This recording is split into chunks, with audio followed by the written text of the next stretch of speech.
ඔන්න එකෝමත් එක කාලෙක එක ගමක ජීවත් වුණා පාල කියලා දුප්පත් තරුණයෙක්.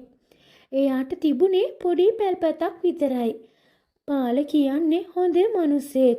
කවුරු මොන වැඩේ කිව්වත් බැහැ නොකිය කරනවා. එයා ඒකෙන් කිසිම ප්‍රතිලාභයක් බලාපොරොත්තු වෙන්නේ නැහැ. ඉතින් දවසක් ඒ ගමේ ඉන්න ලොකු පොහොසතෙක්ගේ බිරිඳ වන මාලා පාලට එන්න කියලා මෙහෙම කියනවා. පුතේ මේ කලේ අරගෙන ගිහින් ලින්දෙන් වතුර ටිකක් අරගෙන එන්න. ඔයාට පිං සිද්ධ වෙනවා. නෝනා මේක මහ ලොකු දෙයක්ද? මං දැම්ම ගිහින් අරගෙන එන්නම්. ඉතින් ඊට පස්සේ පාලේ කලේ අරගෙන ගිහින් ගොඩාක් දුර තියෙන ලින්දකින් වතුර අරගෙන ඇවිත් මාලට දෙනවා. ගොඩාක් සතුටුයි පුතේ කියපු ගමන් ගිහින් වතුර අරන් ආවා. ඔයාට ගොඩක් මහන්සි පාටයි. ඔයා ගිහින් අතපය සෝදගෙන එන්නකෝ. මං කෑම ටිකක් බෙදලා තියන්නම්. හරි නෝනා. ඉතින් ඊට පස්සේ පාල කන්න ලෑස්ති වුණා. එතකොට මාලාගේ සැමියා වන සිරිමල් එතනට එනවා. හා මේකද කාරණේ. මාත් බැලුවේ ඇයි අපේ කුළුබඩ හැමදේම ඉක්මනට ඉවර වෙන්නේ කියලා. මාලා මං ඔයාට කියලා තියෙනවනේ පාරේ යන්නේන අයට කන්න දෙන්න එපා කියලා. මං බත් පිඟානක් කන්න දුන්නා කියලා ඔයාගේ දීපල දිය වෙන්නේ නැහැ. අනිත් එක මම මෙයාට කන්න දුන්නේ නිකන් නෙවෙයි. මං කිව්ව ගමන් ගොඩාක් දුර පයින් ගිහින් වතුර අරගෙන ආවා. ඔයා මොකද බලන් ඉන්නේ මෙතන? දැම්ම මෙතනින් පිටත් වෙන්න. ඔයා වෙන කොහේ හරි ගිහින් කන්න. ආපහු මගේ ගෙදරට නම් කන්න බලාගෙන ඉන්න එපා. දන්නවනේ මං කවුද කියලා? ඉතින් ඊට පස්සේ පාල ගොඩාක් දුකින් එළියට යනවා. කන්න ඉඳගත්තු කෙනෙක්ට නැගිටින්න කියන්න හිතක් පපුවක් නැද්ද ඔයාට? මේක අඹලමක් නෙමෙයිනේ. යන්නේ නායට කන්න දෙන්න. ඔයා නම් කවදාවත් හැදෙන්නේ නැහැ. මෙච්චර දීපල තියාගෙන මැරෙනකොට අරගෙන යන්නද? ඔයා මට කට ගහගෙන ඉන්නේ නැතුව යන්න මෙතනින්. ඉතින් ටික වෙලාවකට පස්සේ මාලා පාලට කතා කරනවා. පාල පොඩ්ඩක් මෙහෙට එන්න පුතේ. කියන්න නෝනා. මහත්තයා කිව්ව දේවල් ගැන හිතලා දුක් වෙන්න එපා පුතා. එයා කාටවත් කිසිම දෙයක් දෙන්න කැමති කෙනෙක් නෙවෙයි. මටත් දෙන්න දෙන්නේ නැහැ. හරි මේ සල්ලි ටික තියාගන්නකෝ. මේක මොකටද නෝනා? මං කියපු ගමන් වතුර අරන් ආවනේ. මට ඔයාට කන්න දෙන්නත් බැරි වුණා. ඒකයි මේ. අනිත් එක ඔයාට කවුරු මොන වැඩේ දුන්නත් ඒකට සල්ලි ගන්න. ඔයා සල්ලි ටිකක් හම්බ කරගත්තොත් තමයි ඔයාට ගෞරවයක් ලැබෙන්නේ. නැහැ නෝනා. මෙච්චර කාලයක් දෙමෝපියෝ නැති මාව මේ ගමේ මිනිස්සු තමයි හදා වඩා ගත්තේ. ඒකට මම මේ ගමේ මිනිස්සුන්ට කොච්චර කළත් මදි. ඒකයි නෝනා මට පුළුවන් විදිහට මම පුළුවන් උදව්ව කරන්නේ. නෝනාලගේ ආශිර්වාදය තමයි මට වැදගත්. කරුණා කරලා මට සල්ලි දීලා මාව පිටිමිනිහෙ කරන්න එපා නෝනා. ඔයා වගේ හොඳ කෙනෙක්ට හැමදේම හොඳින් වෙන්න ඕන.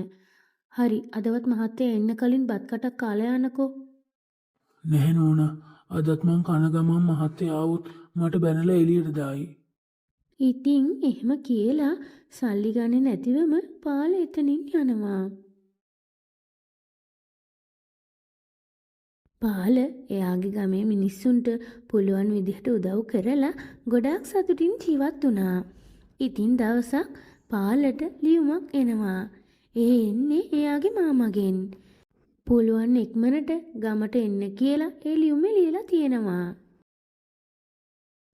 මගේ මාමා මට ඉක්මනට ගමට එන්න කියලා ලියුමක් ලියලා තියෙනවා.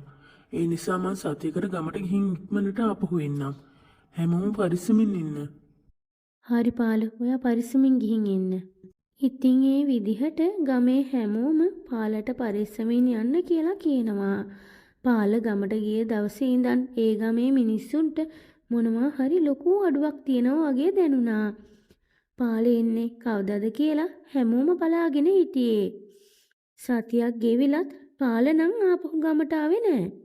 ඉතින් ගමේ මිනිස්සු හැමෝම පාල ආපහු ආවේ නැති නිසා දුක් වෙන්න පටන් ගත්තා. ඉතින් දවසක් සිරිමල් එයාගේ කුඹරට යන ගමන් හිටියේ. එතකොට එයාගේ කුඹුරේ වැඩ කරන දෙන්නෙක් කතා කරන එක සිරිමල් අහගෙන ඉන්නවා. අපේ පාල ගමට ගිහින් සතියකටත් වැඩිනේ. තාම ආවේ නෑ. මට නම් හරිම බයයි. මටත් බයයි. පාලට මොනවා හරි කරදරයක්ද දන්නේ නෑ. ඉතින් මේ හැමදේම සිරිමල් අහගෙන ඉන්නවා. ඉතින් ටික වෙලාවකට පස්සේ සිරිමල් එයාගේ ගෙදර යනවා.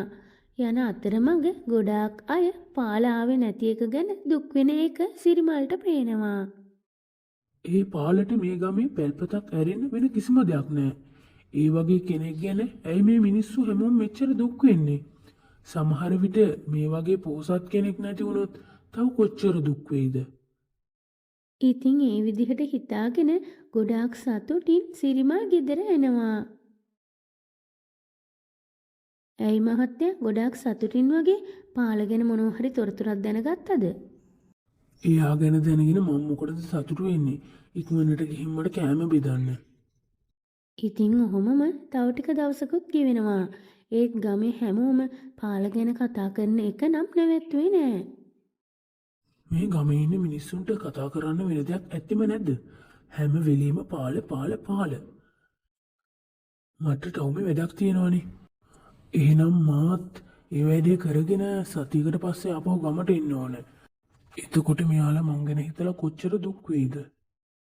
මට ටවුමේ පොඩි වැඩක් තියෙනවා. මං එන්න දවස් දෙකක් යයි. එතකම් පරිස්සමින් ඉන්න. හරි මහත්තයා පරිස්සමින් ගිහින් එන්න. ඉතින් ඊට පස්සේ සිරිමල් ටවුමට පිටත් වුණා. ඒ විදිහට සතියක්ම ගෙවෙනවා. කිසිම දෙයක් නැති පාලාවේ නෑ කියලා මිනිස්සු දුක් වුණා. මං දවස් දෙකකින් ආපහු එනවා කියලා කිව්වා. ඒත් දැන් සතියක් වුණා. මං ආපහු ගමට ආවේ නෑ කියලා ගමේ මිනිස්සු කොච්චරනම් දුක් වෙනව ඇතිද? ඉතින් ඊට පස්සේ සිරිමල් එයාගේ ගමට යන්න පිටත් වෙනවා. යන අතරමඟ එයාට එක්කෙනෙක්ව හම්බ වෙනවා.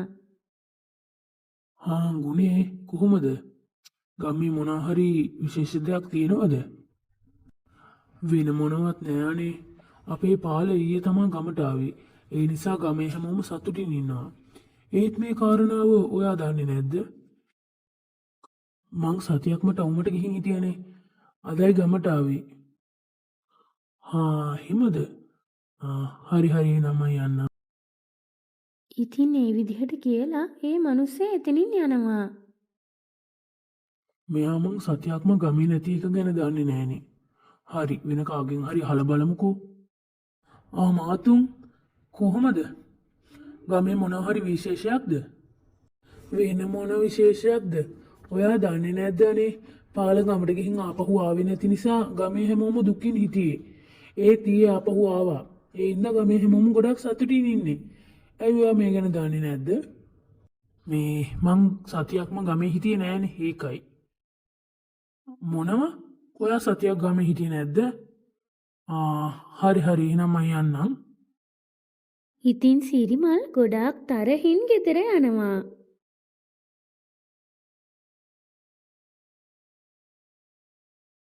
අනේ ඔයා ආවද? ඔයා දන්නේ නෑනේ අපේ පාල ආපහු ගමට ආවා. ඉතින් මේ විදිහට කිව්වම සිරිමල්ට ගොඩාක් තරහ ගියා. තමන්ගේ මිනිහා ගමට ගිහින් සතියකට පස්සේ ගෙදර ආවේ. ඔයා මං ගැන අහන්නේ නැතුව අර පාල ගැන තමයි කතා කරන්නේ. මේ ගමේ මිනිස්සු අතේ සතිය නැති මිනිහා ගැන තමයි දුක් වෙන්නේ. එයා ගාව මොනවද තියෙන්නේ? මට මොනවද නැත්තේ? පාල දුප්පත් කෙනෙක් තමා. ඒත් එයා අනිත් අයට කිසිම ප්‍රතිලාභයක් බලාපොරොත්තු නොවි උදව් කරනවා. හැම ප්‍රශ්නයකටම එයා ඉස්සරහට ගිහින් ඕන කෙනෙක්ට උදව් කරනවා. ඒත් ඔය හැමදාම ඔයා ගැන විතරයි හිතන්නේ. බඩගිනේ කියලා කෙනෙක් ආවම එයාට බත් කටක් දෙන්නේ නැහැ ඔයා. ඒ වගේ කෙනෙක් ගැන කවුරු කතා කරයිද? ඔයා ආවේ නැහැ කියලා මොකට දුක් වෙන්නද? ඔයා නැහැ කියලා මං හැර වෙන කවුරුත්ම දුක් වෙන්නේ නැහැ. සිරිමල්ගේ බිරිඳ ඒ විදිහට කිව්වම සිරිමල්ට එයාගේ වැරද්ද තේරුණා. ඔව් මාලා. ඔයා කියන දේ ඇත්ත. මං කිසිම කෙනෙක්ට කිසිම උදව්වක් කරලා නැහැ. මං ගාව සල්ලි තිබලත් මං සතයක්වත් කාටවත් දීලත් නැහැ. අනිත් එක දුප්පත් අය දිහා බලලා මම hina වෙනවා විතරයි. දැන් තමයි මට මගේ වැරද්ද තේරෙන්නේ. කෙනෙක් ප්‍රශ්නක ඉන්නකොට අපි උදව් කළේ නැත්නම් අපි කොච්චර පොහොසත් වුණත් හිඟානෙකට සමානයි කියලා දැන් තමයි මට තේරෙන්නේ. අද ඉඳන් කාට හරි ප්‍රශ්නයක් වුණොත් මට පුළුවන් විදිහට මං උදව් කරනවා. සිරිමල් ඒ විදිහට කිව්වම මාලා ගොඩාක් සතුටු වෙනවා. ඉතින් ඊළඟ දවසේ උදේ තමන්ගේ ගේ ඉස්සරහින් යන පාලට සිරිමල් කතා කරනවා. පාල ටිකක් ගේ ඇතුළට එන්නකෝ. එතකොට පාල ගොඩාක් බයෙන් ගේ ඇතුළට යනවා.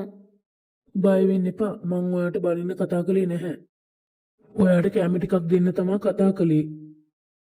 ඒක අහලා පාල ගොඩාක් පුදුම වෙනවා. ඉතින් ඊට පස්සේ එයාලා බෙදලා දුන්නු බත් එක පාල කනවා.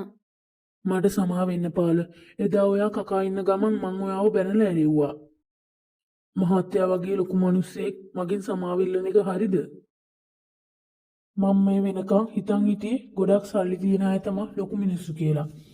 ඒත් ඒක එහෙම නැහැ කියලා මං අද තමයි දැනගත්තේ. ඇත්තටම ලොකු මිනිස්සු ගාව තියෙන ඕනේ සල්ලි නෙවෙයි මනුස්සකම. ඒ විදිහ අදවතක් තියෙන ඔයා තමයි අපිට වඩා පොහොසත්. අද ඉඳන් ඔයා වගේ මමත් ජීවත් වෙන්න හිතුවා. ඉතින් සිරිමල්ගේ මේ වෙනස දැකලා පාල ගොඩාක් සතුටු වුණා. මම මෙච්චර කාලයක් ජීවත් වුණේ ආත්මාර්ථකාමී විදිහට. ඒත් අදින් පස්සේ මම මේ ගමේ මිනිස්සු වෙනුවෙන් මට පුළුවන් උදව් කරනවා. ඔයා මේ ගමේ මිනිස්සු ගැන හැමදේම දන්නවනේ. ඔයා කියන්නකෝ මේ ගමේ මිනිස්සුන්ට තියෙන ලොකුම ප්‍රශ්නේ මොකක්ද? මහත්තයා අපේ ගමටම කියලා ලින්දක් නැහැනේ මහත්තයා. ඒ නිසා මිනිස්සු ගොඩක් දුර ගිහින් තමයි වතුර අරන් එන්නේ. අපිටම කියලා ලින්දක් තිබුණොත් ඒක ලොකු දෙයක්. ඉතින් ඊට පස්සේ ඒ ගමට සිරිමල් ලිඳක් හදලා දුන්නා. ඒ වගේම ගමේ තියෙන ප්‍රශ්න පාලගෙන් අහලා දැනගෙන ඊට පස්සේ ගමේ මිනිස්සුන්ට උදව් කරන්න සිරිමල් පුරුදු වෙලා හිටියා.